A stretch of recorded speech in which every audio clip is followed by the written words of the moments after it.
Welcome to A Photographer's Life, the channel that takes you behind the curtain into the world of professional architectural photography. Join us now for an episode with some of America's premier architectural photographers. Today's broadcast comes from a recent Zoom meeting of the Association of Independent Architectural Photographers. This discussion is led by AIAP Director Alan Blakely. We hope you enjoy the show. If you do, please let us know by liking this episode and subscribing to this channel. Now, on with the show. Okay, I want to welcome everyone who's logged on to this second monthly meeting of the Association of Independent Architectural Photographers.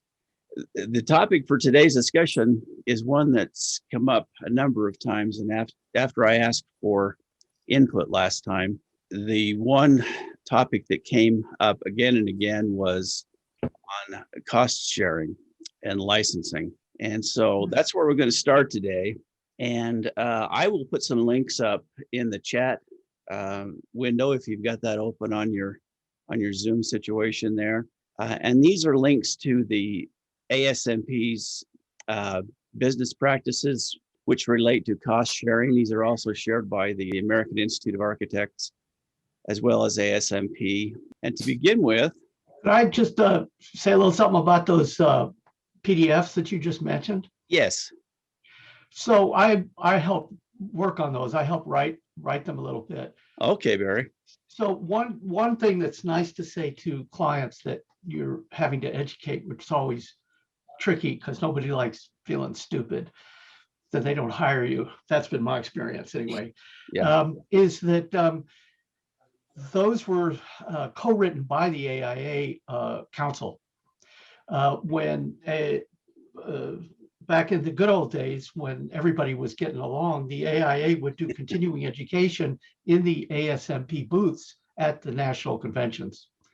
And so some of those people, those council, in-house council, were instrumental in writing that. So it was kind of written with our then council and their council, and then some other people that were not lawyers, so we could make it read so the ordinary people could understand it. But that came out of some real disagreements between architects and architectural photographers as to how the permissions licensing should go in terms of competitions and awards and things like that. And it that was a brouhaha, and then it grew into an actual collaboration. How often does that happen?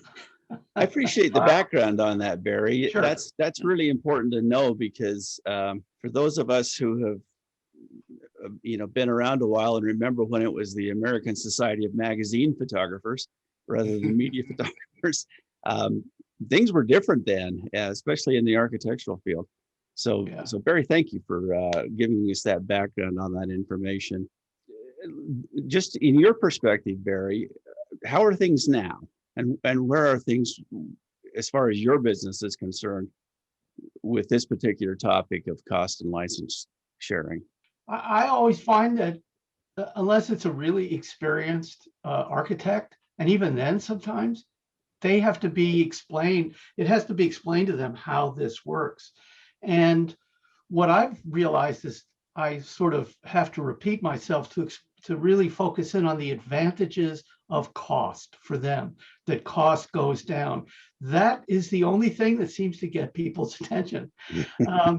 You could talk about fairness, and you can talk about the photographers trying to protect their copyright and also trying to protect, to some degree, how the architects are viewed and having their images stolen and blah, blah, blah. You can go on and on about that stuff. Yeah. But talking about saving money, that gets their attention. And I find that's when, oh, well, hey, maybe the landscape architect, maybe the window vendor, somebody else will be interested in it. Other than that, it seems like the same old. Okay. I think you bring up an interesting point there. I know if I bring this topic up and I say anything with regard to licensing and copyright, that the barriers go up immediately. But if I started out, like you said, with cost being the topic of discussion, then it's an easy topic and it's an easy road to go down with the architects or whoever is the original person commissioning the photography. I'd be interested to know how each of you are handling this and what you found to be the most effective way to do this at the outset. Where do you start with this? Is it right when you get the assignment? Is it when you make a bid or an estimate, or where do you start? Be interested to hear from you. Yeah, I can start. Okay. I see Michael Yearout's on here. Michael, I might have borrowed your scaled pricing structure for multiple users, multiple licenses. Maybe my memory is incorrect on that, but it's been for a while that I've had it. You can have it. Okay. All right. I dig that background too. Thanks. No, basically, I approach it. I try to approach it right from the outset. But what's interesting is when the architect in the RFQ comes in and says these people will be involved. Obviously, they're educated and they know that they can cut their costs at the front end of it by spreading this out. And I do the scale thing where, if we have 2 users, it's a little less. If we have 3, it's a little less. But the problem I run into is that a lot of times it's not going to be the basic feature package that the architect is looking for that's going to interest the electrical engineer. We all know that story. Mm-hmm. Everybody's got their own interest in what they want to see. And so it's not just simply a matter for me of dividing it down, because I'm actually going to be doing a lot more work for each of those contractors. The architect doesn't care about the mechanicals a lot of times as far as photographs go, right? Maybe some of yours do, but I've run into that where an interesting quick story is that a very prominent architect here in town had reached out with an RFQ for a nice office project, a college project actually. And when he had 5 different end users on this, and I'll just throw the money out there as I recall it. I was somewhere in the like 4,200 region for everything. This is 5 different end users, completely unrelated. A huge project. So when the architect got back to me, he said, we went with someone else. You were high. If you want to discuss it, give me a call. And I was like, okay. And this is a prominent architectural firm here in town. And I called him up and he said, yeah, the next one under you is from blah, blah, blah. I won't mention the name, but it's an architectural photographer who has been prominent in this area for 20 years before I even hit the scene here in 90. So he's got a long-standing reputation and great work. And he came in at somewhere around the 3,000, 3,200 mark. But then the architect said, but we didn't give it to him either. We gave it to another guy who happens to be a member of our group, but not on this call. Who came in at, Let me know if he gets on. hang on. No, we're good. Came in from out of town and did it all in for 1,800 with 5 users. Oh, yikes. And when the architect told me this, even he was laughing. He said, I'd be an idiot not to roll the dice on this. I said, okay, what can you do? What can you do? The guy says, at that rate, I can afford to go ahead and hire, the next guy up the line. That's discouraging. I think well, it is, and I don't mean to lead with that. Yeah. But I mean, that's, we all know that's the issue that we run up against is somebody will always undercut. But No. One of the things that I do right as I'm having this discussion, particularly with people that are not familiar with it, is not only do I say you can save money, but that the landscape architect or the electrical engineer, they're going to have different needs. So I'm going to write a separate contract for everybody. I will manage it. So I want to, by the way, this is also a way to take that off the table right away. I don't want one person managing my money. And I say, look, because everybody wants different things, they're going to get different numbers of photos, but believe me, everybody's price is going to drop like a stone. and I say, I'm going to make a lot more money and I'm going to do a lot more work. But I'm also going to generate a lot more photos, and some that you may want that you don't anticipate wanting now, which has been the case almost every time. And so it's basic sales technique. There's nothing magic about it. I just try to, what are all those objections I've heard over the years or heard from other photographers over the years? And I just lay them out up front. And that also, I think, I like to think anyway, I'm not a calm person, but I think it calms people down a little bit, that they say, oh, well, he's thought about this. He's done it before. He's made it work and all that. I mean, having said that, having somebody come in at a third or half of what you're bidding is, if cost is the deal for them, cost is the deal, then they're not interested in quality or choice of photos.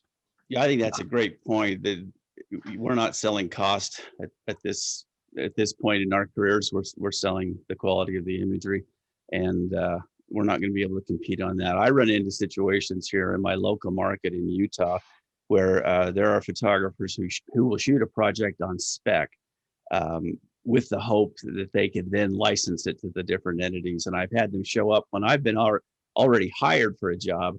I've had them show up on the job, shooting it behind me, hoping that they can do some licensing behind. So yeah, there's an aggravating factor there that's really hard to put into words for me anyway.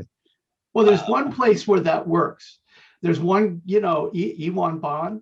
Do you know about him? He's very famous. It's IWAAN. No, IWANBAAN. He is a Dutch. Oh, yeah. Yeah, so he's a Dutch photographer. He went to Right. Rem Koolhaas, but he's a weirdo. He's not like other photographers. He's been at the Venice Biennial. He's done all kinds of things the rest of us don't do, but that's how he got started. I think he gets assignments now. But because he had Rem Koolhaas, who was a fellow, maybe a friend even, say, yeah, let him in. He can go anywhere and do anything, to one of the most famous architects in the world. And, he self-financed it. But then he would license the shit out of this stuff globally. So that's a different thing than what I do, which is I'm shooting for a local architect in Northern California. I mean, nobody's going to be buying those photos in Estonia. Right? So, Exactly. Iwan Bond is also first to site on a lot of projects. I'm in New York, and there's building going on all the time, but he'll damn it, he beat me again. Like he'll sweep in, and he's hired, of course, but he also visits sites. Like there's oftentimes there's still construction equipment, cones, tape, things like that, but he'll get the pictures and get them licensed, and what that does is close the door for other sales, I think, on the project. Once the press has gotten a hold of it, they've gotten a hold of it, or once certain clients have spent their sort of photo budget on it, they've spent their photo budget. So if I roll in later, because I've been hired twice to photograph projects where the exterior lighting wasn't in place on a project that he'd already photographed. So I say, oh, look, I've got these great photos with the exterior lighting is in place, and the project is all, there's actually landscaping, whereas in his photos, there's no landscape. It doesn't matter because the budget is already spent. Just a little nugget of information I thought I could share is that it's interesting. If you have something that's valuable, it declines in value if someone else has already sold it, of course. Yeah, I was getting back to the original question. If it's a new client or a new inquiry, I always, as part of the kind of interview process, if it's by phone, I try and determine if they have other parties that might be interested, and this allows a lower cost overall, and I make more money in the process. But I try and get past that so that it isn't a pricing game, because if you dwell too much on the cost, then your prospective client becomes obsessed with that. There's certainly always situations where the decision, if they get 3 bids, the decision is going to go to the least expensive photographer. But by doing the multi-party agreement and the cost share, you can get your price down So it's competitive with somebody who's only thinking in terms of that one architect as their client, and there's no other partners in the project. And a lot of times the smaller firms aren't even aware of the possibilities. I think that's true. I think there are a lot of markets where the level of professionalism isn't to a point where these architects have even heard about this kind of a situation, or contractors, or whoever your primary client may be. I know for me personally, I always, if I get a bid request, I will give them my creative fee, and then I will also give them a breakdown based on numbers of parties so that they see that up front, because they're not always comfortable divulging all the different parties that may be involved in this. Once they see what the advantage is to doing that, however, and to Barry's point about managing this yourself, I don't ever get in a situation where I bill my primary client and expect them to collect from all the other contractors. It's an individual license for each of those entities, and they're invoiced individually, and I take care of that.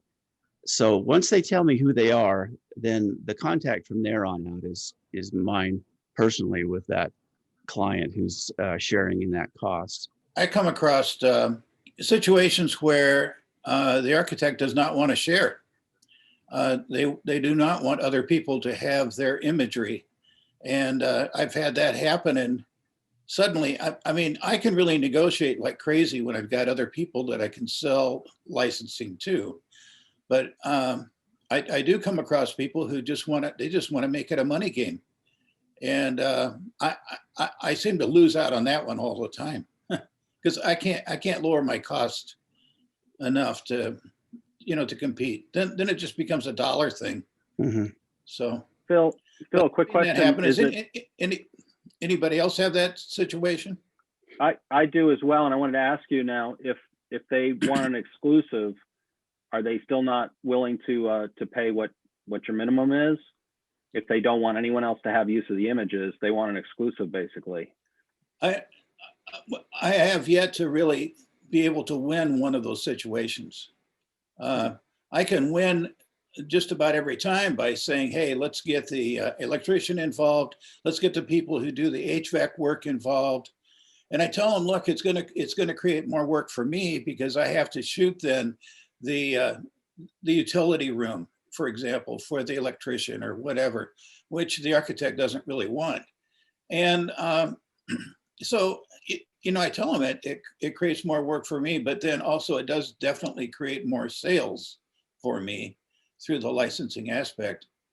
I've had some people say, well, look, let me take a look at the images and then I'll decide. And I'm back to them saying, look, that's like playing cards. You want to see my poker hand here? Well, you're bidding? No, we can't do that way. I mean, either you come in up front or you come in later, and when you come in later, it's probably going to cost you more because my licensing fees after the fact then go up. It's a tough situation for me when I come across those people. And there's a couple architects actually in Milwaukee that I've run across this problem with that they just don't want to share. I think in some ways they've got an issue going on with some of the contractors where they feel the contractors are trying to get in front of them on projects. And they're afraid the contractor that is going to use greater imagery or the same imagery to convince the client, the ultimate client, that they should be controlling the whole situation rather than the architect controlling things. I mean, we've seen this, the whole marketing situation is just really changing a lot. The one perspective quickly is that often the architect or the builder of the client doesn't want me to spend any more time on a shoot doing somebody else's images that they can't use. That's why they object to having it shared. It's kind of like, hey, I wouldn't mind after the fact, but I want to make sure you're covering all my stuff in the time that we have on site, rather than you're splitting your efforts and your time and shooting for other third parties that he wants to foot the bill and not own the images but control them to the extent of having as much stuff shot as he can. In the two cases I've run up against, they've just point blank told me, we don't want to share. We don't want our images being used by somebody else. To that point, I just had an experience with an architect who I really like. He hired a woman, a person who does marketing. And I think this is often the case with marketing people, that they have some ideas that maybe don't, that I'm not appreciative of. And so in this case, what it was a multi-party shoot. It was a big vineyard estate. I live in Napa, so this was in Sonoma. Very pretty property, you know, with its own vineyard and a couple of barns, just the typical everyday kind of way people live around here. And so I worked for the contractor, the architect, and the landscape architect. And the landscape architect had a drone. I don't have a drone. Forgive me, I'm gonna figure that out later. So he said, I don't know how to photograph with this thing. I said, you run it, I'll tell you what to do. And we got some spectacular shots. One of the photos that we got was a photo of this area that showed two of the barns. It was gorgeous, late afternoon light. It's a really beautiful photo. It's on my website, but it doesn't show the architect's work. It doesn't show the landscape architect's work, and it doesn't really show the contractor's work, right? All three of them wanted this photo. And so that was fine, you know, because I put up a bunch of galleries. I said, pick the ones you want. The architect takes this photo and makes it his homepage, his entire homepage. It's not a slideshow. And he says, this is my branding. He said, I'm aware that none of my work is in this photo. I said, I don't care. He said, what would it take to license this exclusively? And I said, well, what do you mean? He says, well, we don't want anybody else to use it because, you know, this is part of our branding. And I said, well, and then I had to explain to him, one, I didn't take the photo. So then I had to get into copyright law. And I said, technically, you know, the photo is owned by your landscape architect, right? Mm-hmm. And our agreement was that I would process it and he would use it. And I said, and also the contractor is using this photo and I'm using this photo. And I said, so, you know, I had to then gently say, so I said, look, you're in a small market. I don't think this really matters. I don't think anybody's going to notice that the landscape architect who's not in your business has this photo, or the contractor has it. None of us have it on our homepage. It's all buried in, you know, a gallery. But I had to have 2 or 3 conversations about this before they stopped going on about it. And I suspect I will never get hired by that architect again because his marketing person didn't want to hear about this, because I think his marketing person was a bit of an amateur. Because people get ideas about branding. They read all the blogs and all the things that we read. So they think this really means something. And I don't know what to do about that other than to just do what I just did, which is try to explain to them in a nice way. It's not a big issue. But that was a little bit like what you're talking about. And that was all after the fact? Oh, this was months after the fact. This is a year after the fact. Oh my goodness. Yeah. Yeah, and also they were building, the architect had a brand new website and the landscape architect was using the same developer. So the websites even look the same. I want to get back to a point about the before the fact and the after the fact situation that we run into. And I know that from a philosophical standpoint that we all want to be able to license this before the fact and get everybody on board and have a signed contract in hand. For me, that doesn't always necessarily happen, and I'm not able to vet all the different people that are involved in the project ahead of time. And so I have begun in the situations where I think that there's a potential for me to license this to a number of different parties after the fact. I will hold off on billing on the primary invoice or estimate that I've given and post a preview link that the preview of those images goes out to all the different people that I've been able to identify in the interim who may have an interest in this. What that's done for me then is allow me to license within a week or so of the project to a lot of different entities They see the previews. I give them that price. I tell them what the cherry picking price is, the per image price, but then I also offer that cost sharing price. And in at least 90% of the cases, I have all of those people licensed at that point, where they weren't willing to commit beforehand. Now, Phil, you brought up the fact that, you know, some of them just, they don't want to buy it right away because they haven't seen your work or they don't know your work. And a lot of us, we work with clients who we never meet and have never done business with us, and certainly they're, you know, the subcontractors never have as well. So for me anyway, this has been a way to kind of bridge that gap where I can't get them on board, you know, the week before the shoot, but the week after the shoot, I can. And so I just wanted to bring that up, that's, you know, it's kind of another possibility for revenue that I don't have to walk away from because I wasn't able to get it on the front end. Your primary client a discount at that point? I do. I give them the discount that would have been in place for the license sharing had they done it up front. But I give them a week. I don't let this be something that they can come back, you know, a year from now and the contractor wants to license them.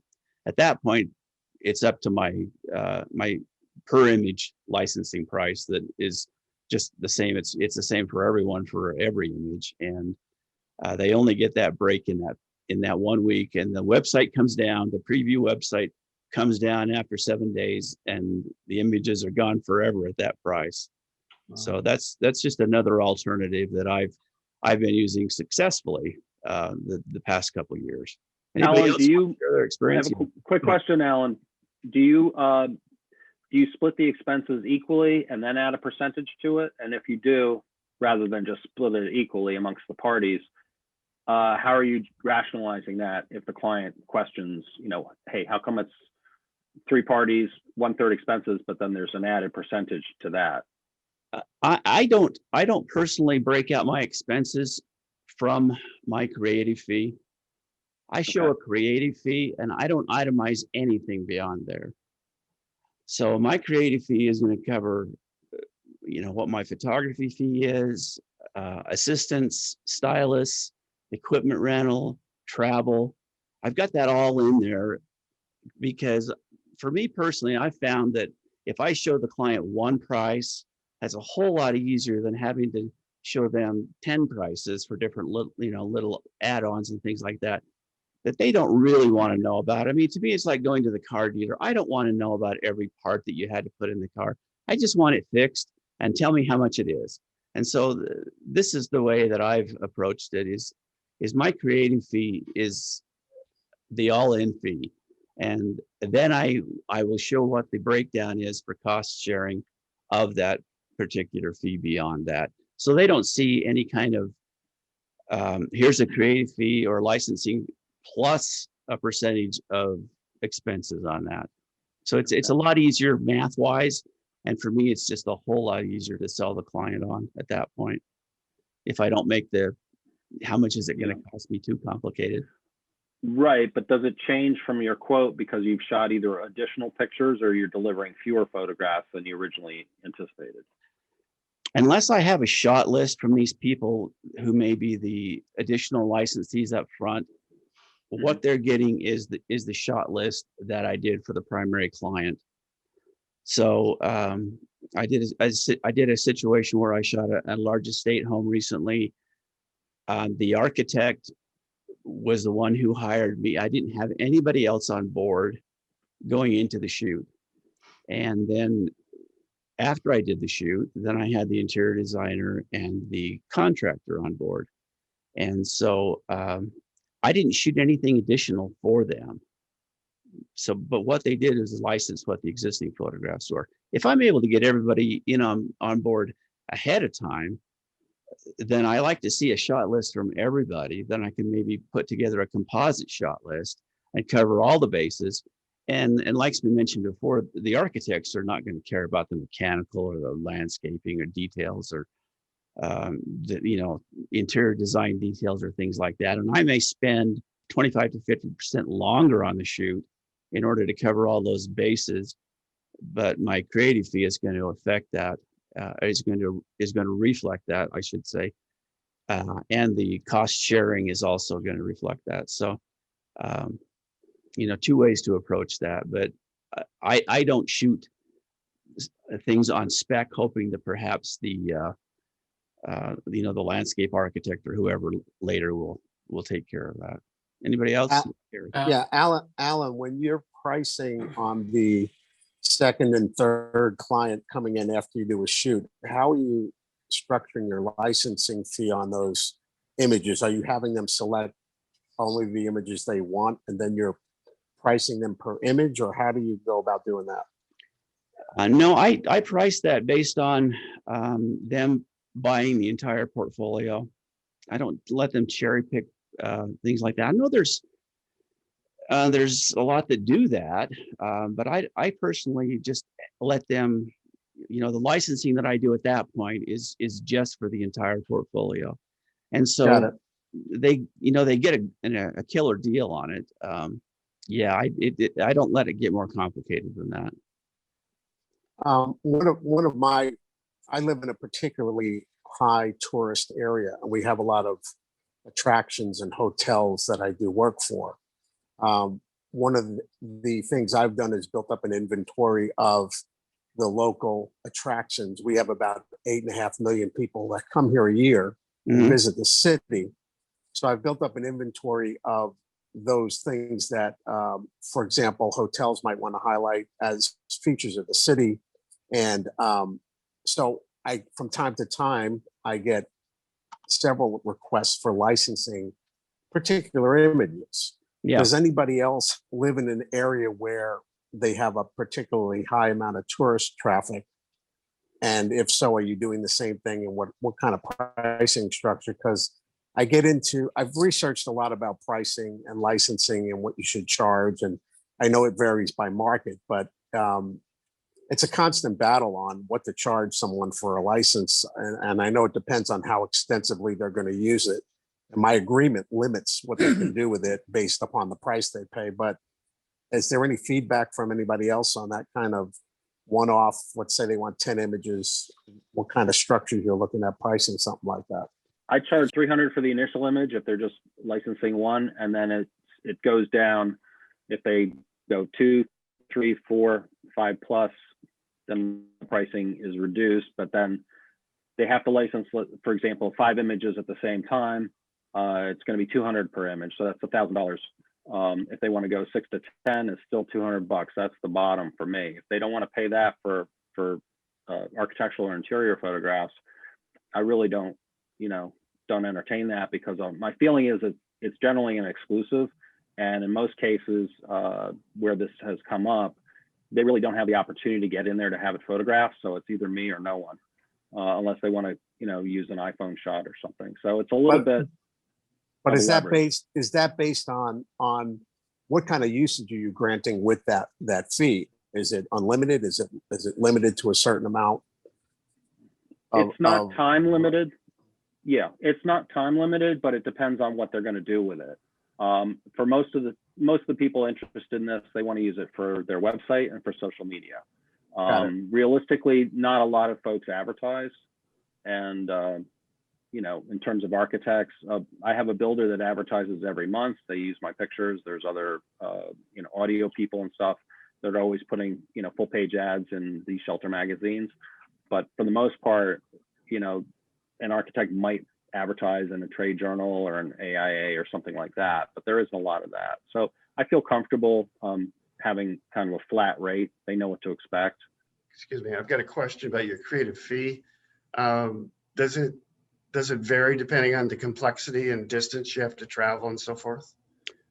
Absolutely. You're speaking to me, Dale? Yes. Yeah. Yes, absolutely. I personally will itemize everything in order to come up with that number. And so I'm going to be figuring out, just as if I was going to send them an itemized quotation, I'll be figuring it out for myself, and I'm going to cushion that a little bit as well. And then that ends up being my creative fee. Okay. So I'm going to mark up, if I have to hire a videographer, to come in on the shoot, and that gets marked up as well, and all those other kinds of things. Travel expenses I mark up.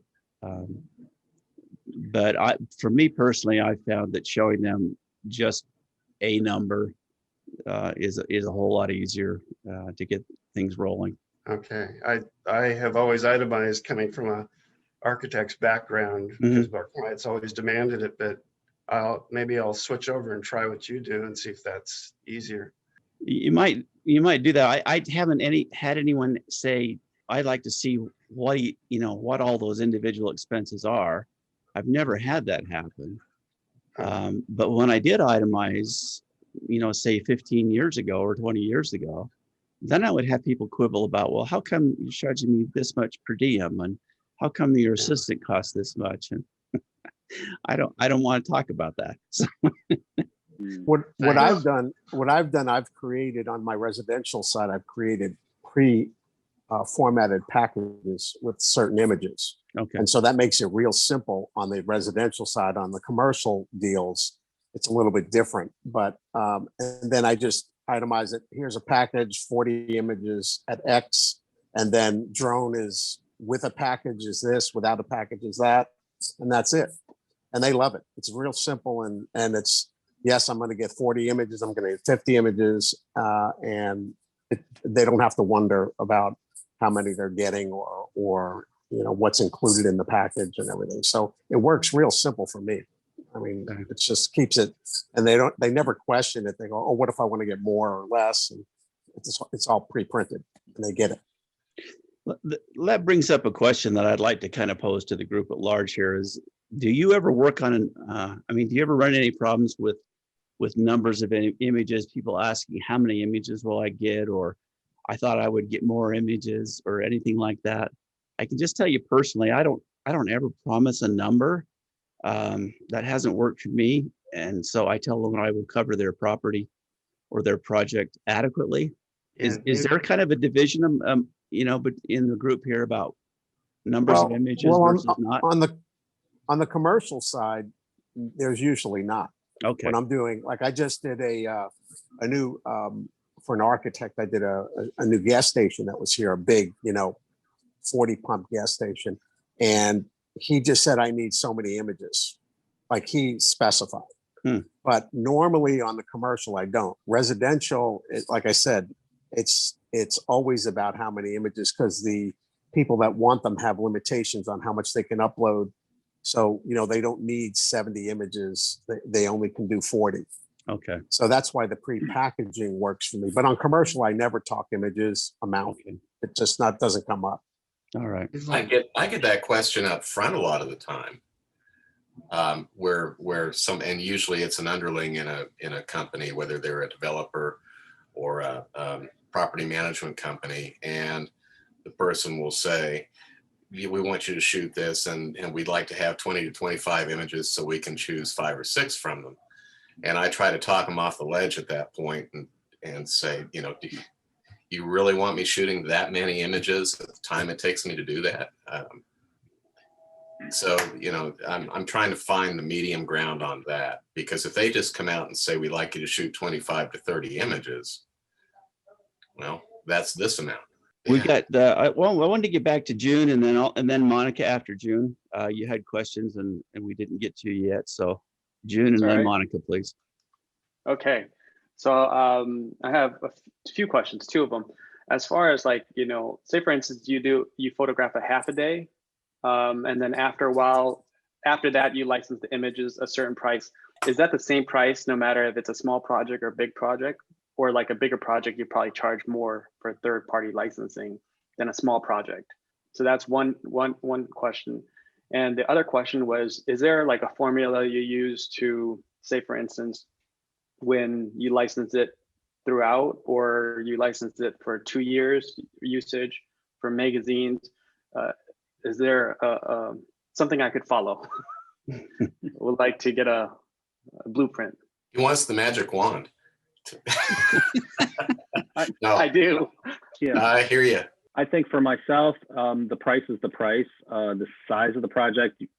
Are you asking, is it, a large office building, or is it a small cottage on a lake. I mean, Yeah. it's So more let's about just- who the client, who wants it, what they're going to do with it. Because I think the imaging, the license value is based on how much value they're going to get out of it. If it's a big architectural firm, they can afford more. They're also going to get more bang for their dollar because they're going to use it for larger projects. It's going to go far wider and farther. If it's a solo architect, they're probably not going to be able to afford advertising. They're not, their reach is not that great, so they're going to pay less for the project up front, and I probably will give them a discount on the image license as well, especially if it's a package, But I start off, if it's after the fact, they're considered stock images from my perspective, and it's individually, but I always try and get them to go for a group of images, and for that I discount,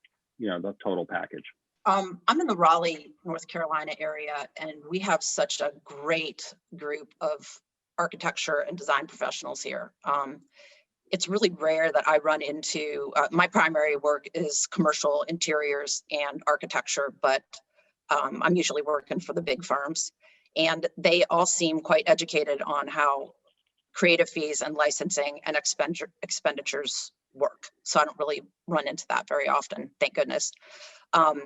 I don't know if any of you all are pre-scouting projects, but typically for me, because I'm working with an interior design firm or architects, we'll go out and we'll look at the project ahead of time, and I'll take some cell phone shots.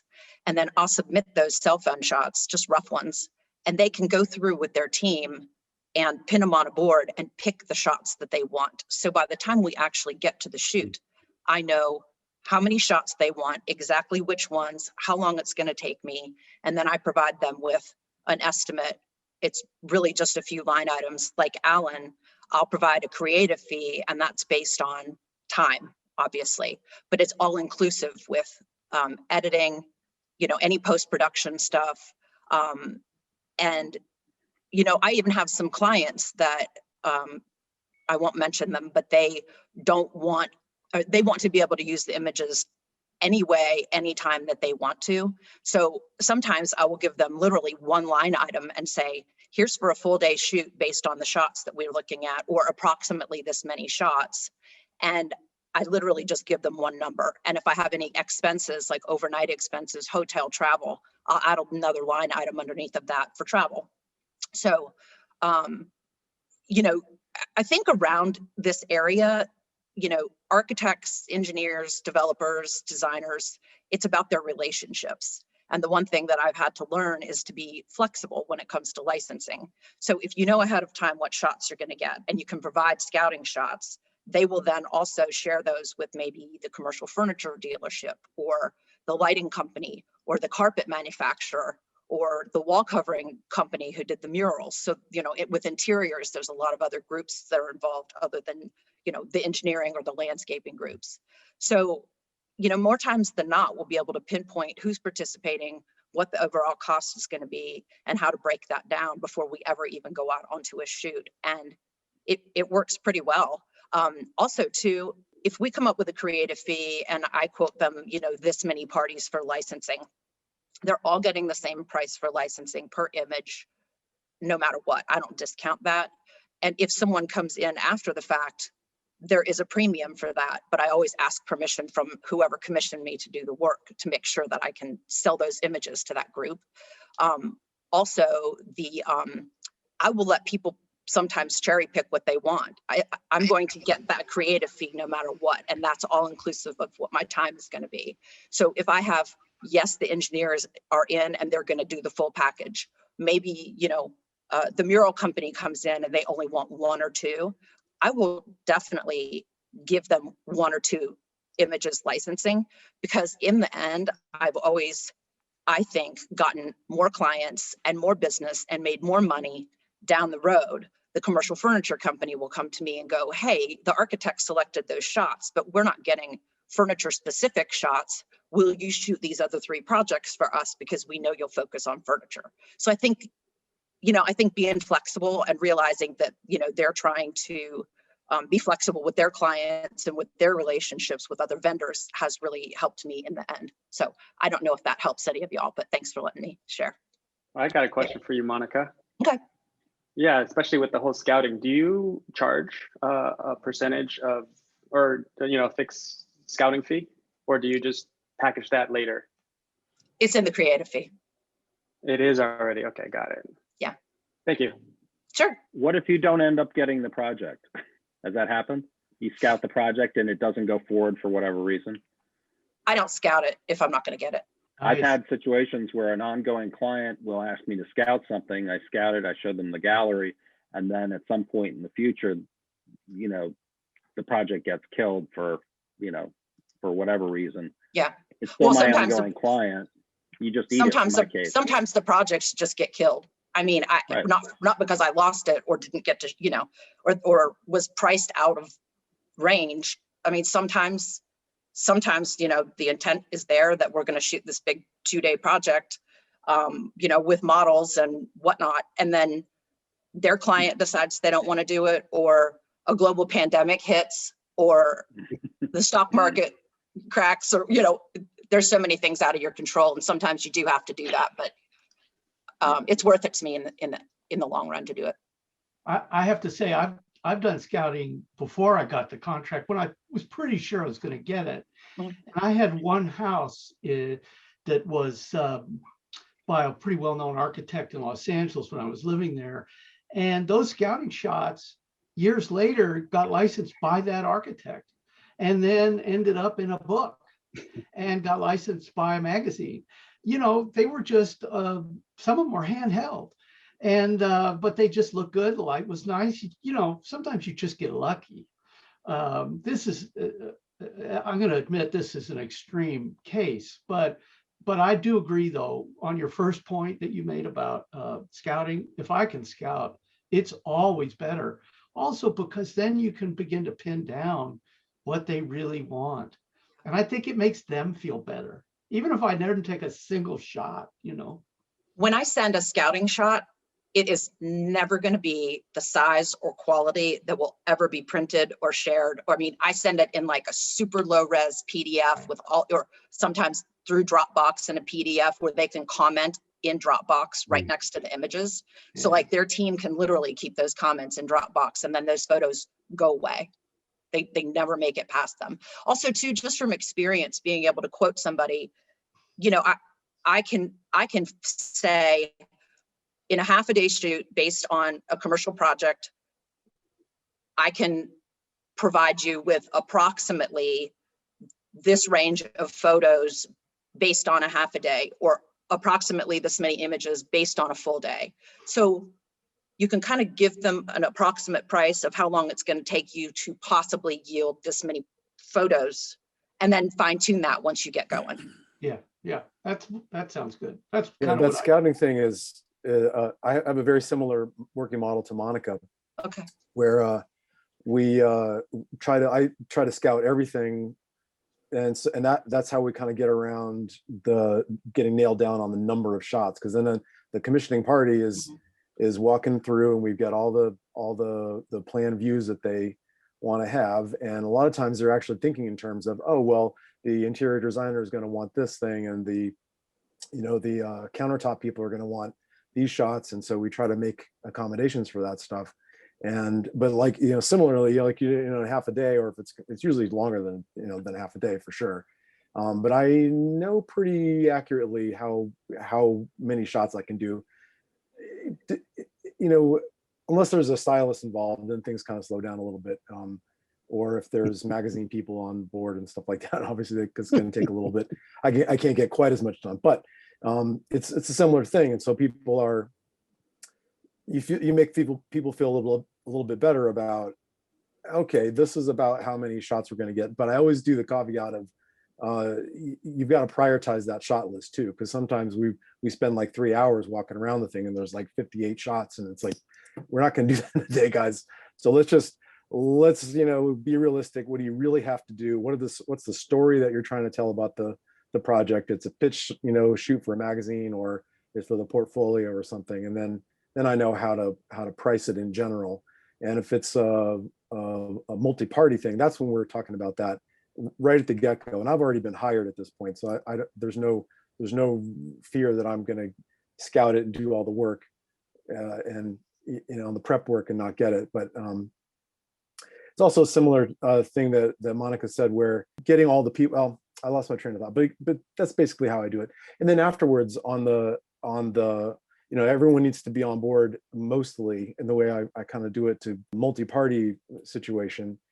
And then, you have to be pretty flexible, but then after a certain time, and if people are not on board, then I do go to the cherry picking rate, I guess we refer to it. And that's expensive, and I try to base that on, I try to get $450 an image for that. And then if they want a certain number, then they can pay $2,500 and get the whole shoot. Because in our market, which is quite small and very, very competitive, there's just no way to get more than that. And in some places, in some cases, some clients, you have to kind of ratchet that down a little bit based on, what other people have said. Like if it's a big firm, or that they're going to do a lot of marketing, they have an in-house marketing team or something like that, then they're going to understand paying more than the solo architect who just wants Instagram photos or something, So, but I always include the whole license with the photo. I try not to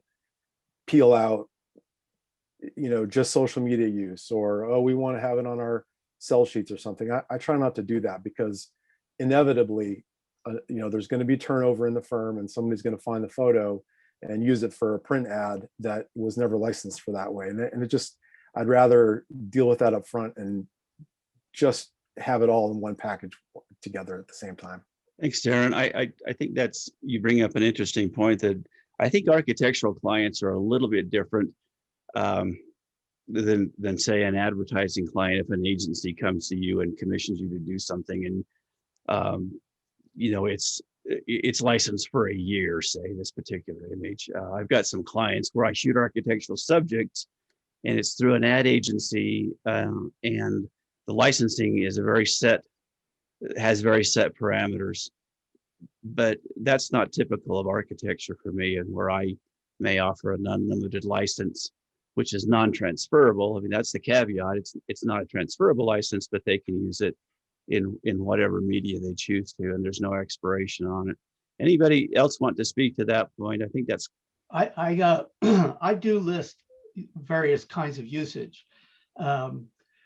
It's a little vague because things are different. But let me first preface this by saying, I think that particularly for photographers who are not experienced architectural photographers, they think of as licensing operates in the same way that it does for commercial advertising. And I don't think it does. No. My prior career, before I became an architectural photographer, I was a contractor and I was a carpenter. So I was in that world. And I knew that my clients, my design clients, were going to need the images forever. So that's a real difference right at the start. So I don't put in, there's no time limit on usage.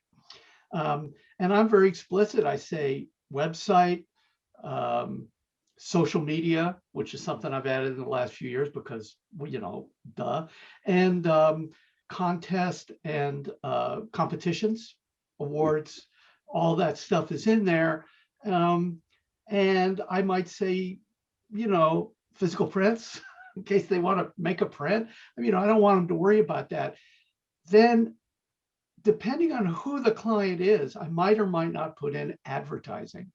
If it's a one-person firm, I put in advertising because they're not going to be buying a full-page ad in Architectural Digest.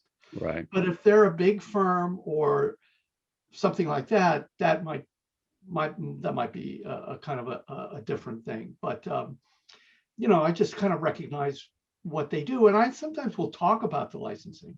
I think that's a really good point about the difference between an architecture or design firm or an interior design firm or any of the surrounding trades. That is a totally different set of usages than an advertising agency usage, and definitely requires a different kind of set of parameters that are highly prescribed. But I found that I can get more value out of photos if I just say the license is for 5 years, and if you want it for longer, then you got to pay more for that. And some people do want an unlimited license, and and so I have a multiplier factor on that.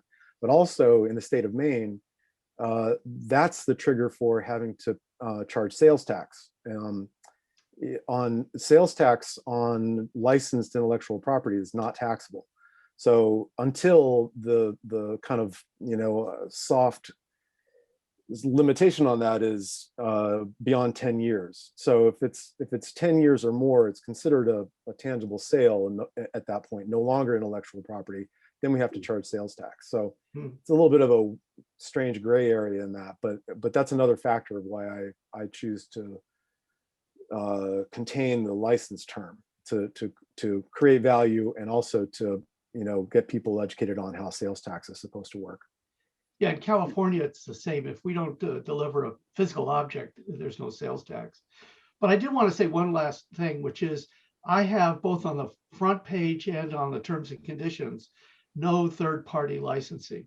Right. So, that's in there, and it's pretty easy to see. It's right below the price, because I don't want them to think that they can let somebody else use these images without my permission. So it's just a very, it's one sentence: no third-party licensing without permission of photographer. And that's not strictly speaking part of the license, but I think of it as part of the license. And it's also a way to indicate to them, no, I'm in control of these images. You don't own them. That kind of, because copyright, having to explain copyright to clients can be very awkward. So I try to avoid it if at all costs, right? Monica, yeah. I don't limit usage. A lot of times they'll end up in magazines, even with like a manufacturer, they'll do an ad. But I always ask for photo credit, because the photo credit is worth more to me than, like, I can't keep track of how everybody's using these and where they're going. There's just there's too much to keep track of. And so but definitely, Barry, like you say, there is a firm line item about you can't sell, transfer, gift. You can't do anything with these images other than use them for your own business. But if they end up in a magazine, I want photo credit because I'll get more business out of that. But you just can't keep track of how everybody's doing it, I don't think. I also put that they have to give me photo credit for social media, because that's such a big deal now. Yeah. Oh, yeah. One other part, Monica, that I add in the license is that if editorial fees, if they are paid, go to the photographer rather than to the building or owner or the business owner, because there have been occasions where there's been a question, that the magazine is paying for the publication rights to the photographs, and then the person that has provided the photographs, which is the client, wants to keep the fee, which I feel is unfair. I think that's a really good point. Yeah. And very often now I'm finding that the magazines they're not paying the photographer for photographs at all. They'll pay a writer to write it. They'll pay somebody to print the magazine, but they won't pay for the pictures, which I think is grossly unfair. However, I've realized that in a lot of cases, these magazines that are kind of more like vanity things, you'll get a much bigger coverage, like 14-page article with great reproduction and everything. And the value of that to me is far greater, and it's on a regular basis. In this instance, it's worth far more than the $600 or $1,400 that their competitors will pay, but we'll only give you a couple of pages and some, small placement. Carl, my work's not ending up in a 10-page spread, I promise you. So it's I wish it would, but it's just, I bet it could. Yeah, that's cool. That's great information, though. Yeah. Thank you. Yeah. I do the same thing where in the licensing, it's always that for magazine features and articles that the client has to circle or direct the magazine to me for proper licensing and permissions. And whether that includes a payment, sometimes it does, sometimes it doesn't. That's fine. But I always say upfront that that's got to go through me, because that's what's proper. I want to bring a point. One point with regard to that is that a lot of times the magazine will have received a low-res JPEG from my client for some reason. And so the magazine then contacts me, and that opens the door for me to say, is there an editorial fee attached to this? And this is where you need to send it. So I think that's good, because that, you know, they're calling me because they need the TIFF file. If I could bring up one last thing, and that was what Monica, something we kind of glossed over very quickly, Monica brought up, and that is that all these people, all these auxiliary people that we license our images to, they all really become potential clients in the future. And I can't tell you how many great connections I've made from clientele who I would have never been able to touch if they hadn't been in on XYZ project. And then now suddenly they're asking me to go do something for them. It's a great source of new clients, period. Okay. Networking just pays such great dividends over the years. I appreciate you bringing that up. That's very important. Thank you to everyone who's joined us here on this meeting today. Before we leave, I'd like to refer you back to the channel, A Photographer's Life, where this will appear on YouTube and other podcast channels. There's an interview I did with Brian Dressler, who's out of South Carolina. And Brian actually breaks down his cost and license sharing formula in that it's really easy to use. He talks at length about how he does that and why, and he has some really good insight. Brian's been shooting for 42 years, and he's seen this business, you know, transition through a lot of different phases. But I think it would be really educational if you had the time to listen to what Brian has to say on that. Again, thank you to everyone, and thank you for your support of AIAP. It's been a pleasure seeing you and talking with you, and I really appreciate the knowledge that you've been so willing to share. Again, everyone, have a great day. Stay safe, and we'll see you next time. Thanks. Thank you.